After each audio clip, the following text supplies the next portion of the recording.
Welcome to Let Me Fix This. Enjoy the video. You begin by ensuring Excel has the Developer tab and Power Query available. This gives the tools you need.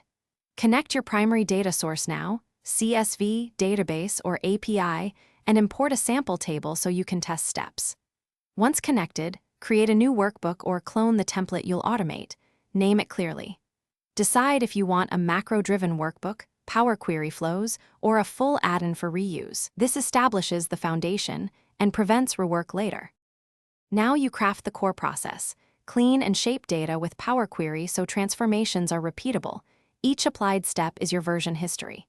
For UI or custom actions, record macros and then refactor into readable VBA, use named ranges and input cells for parameters. Once done, modularize. Separate queries and functions so you can reuse components. Make sure to test with edge case rows and missing values. This reveals fragile points before automation runs at scale. Finish by converting your manual run into a scheduled task or an automated flow. Use Task Scheduler for local machines, Power Automate or Office scripts for cloud automation. Add logging and clear error messages so you can trace failures. Include rollback steps for partial runs. Once done, secure any credentials and lock sensitive sheets. Validate final outputs against known results and write brief run and recovery instructions. If something breaks, check logs first, then isolate the failing query or macro.